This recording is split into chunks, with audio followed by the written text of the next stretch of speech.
A new community court to deal with chronic repeat offenders is destined for Vancouver in early 2008. It's not a new concept. Community courts have been reducing crime in cities across the UK, Australia, and New Zealand for years. They originated in New York City, where the crime rate is now a fraction of what it once was. And as Brian Coxford reports, it's the small things that count.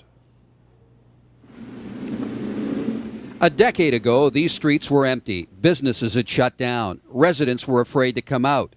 This park was abandoned, ruled by drug pushers, thugs, and pimps. And in Red Hook, a neighborhood in Brooklyn, New York, there was a murder at least once a week. Life magazine once wrote about this community as being one of the top 10 most dangerous, scary neighborhoods in the U.S. There was gunshots fired almost daily. It was a drug haven, and cab drivers wouldn't even come here. Now it's a safe family community, and much of that changeover is attributed to the community court. By pleading guilty, you're agreeing to do 6 months, which is now going to be intensive outpatient treatment. During this period of time, I'm going to expect you to be attending regularly and testing clean. That community court is Red Hook, where they dispense justice in a very different way.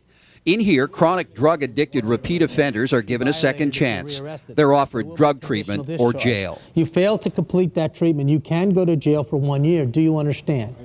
Knowing the terms of this plea, do you still want to plead guilty? The court is located in a heritage building, once a private school for girls. Red Hook is a community not much bigger than Vancouver's infamous drug-infested downtown east side, and historically used to have the same drug and crime problems. The difference here is judges, lawyers, and professional staff sponsor and coach kids' baseball teams.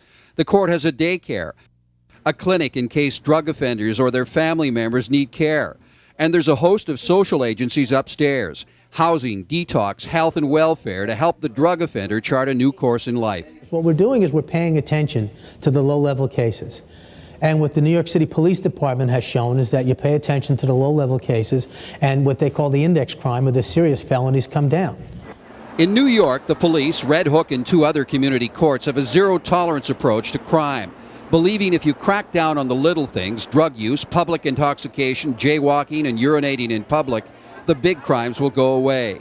And in New York, in just over a decade, the crime rate has dropped 74%. In Red Hook, where murders were once common, it's a different place. 15 years ago, if I would have told you we're going to go 18 months without a homicide, without a single homicide, people laugh at you. I think people would step back and say, yeah, okay. We just went 18 months without a single homicide in Red Hook, wow. Which is tremendous. With drug treatment and community court justice, there are consequences. Offenders are expected to perform community service in the public eye. Rehabilitation, they agree with. The courts don't play. They're not giving you no chances. You do this or you go to jail. But they're also helping you. But they also help you because it makes you think twice before making those kind of mistakes again. In Red Hook, parents and children have returned to the park once littered with needles and drug pushers. Tomorrow we'll look at how a community court, which will soon be coming to Vancouver, has cleaned up a once violent neighborhood. With 93% of Metro Vancouver residents in favor of a community court, we explore the system's success in the city that pioneered it. Here's Deb now with tonight's Insight. Deb? Well, Tony, over a span of 10 years, New York City has gone from having one of America's worst crime rates to boasting one of the lowest in the country. A major part of the solution, the Red Hook Community Court, where they deal with crime in a much different way than we're used to. Despite few New Yorkers supporting the idea when it was first floated, the majority are now on board. Not surprising considering the court's overwhelming success and its incredible ability to make the city safer. The locals and 10 million tourists who visit New York each year have no fear walking the streets these days. The city that never sleeps, only 15 years ago, one of the most dangerous cities, now calls itself the safest big city in the U.S. New York is really safe, yeah. Yes, sir. It's safe, very safe. We just got done walking all over tonight. No problems whatsoever. Crime has dropped 74% since then, and there are some sharp contrasts in New York to Vancouver, where drugs, drug-related crimes, and homelessness are out of control. In contrast to Vancouver, you have to actually look for a panhandler here. And there's no aggressive panhandling because that's against the law. And you won't find people sleeping on the streets either because that's against the law. Well, what happens when you erode the quality of life in a person's community? So therefore, we know that there is no such thing as a victimless crime. That's the premise in New York. Every crime, even the small ones, matter because someone gets hurt. It's ingrained in the staff of the community court system at workshops like this.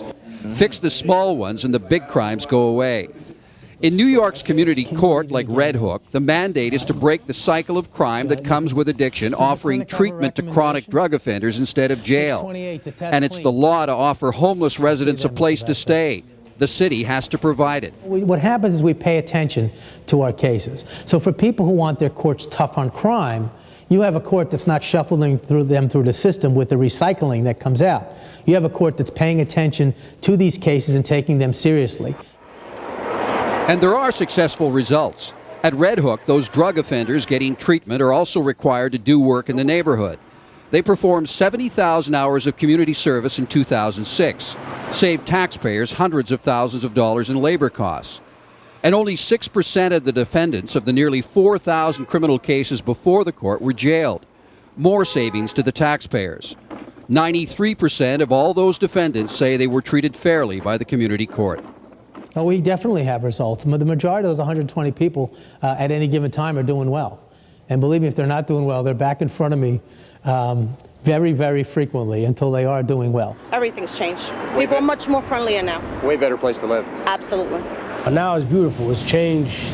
They put a courthouse here around the corner on Visitation Street. A lot of businesses coming into the area, a lot of restaurants. Everybody wants to be here. This is a place to live now. Most important, these New York residents have their streets back. The fear is gone. Red Hook is a family neighborhood again.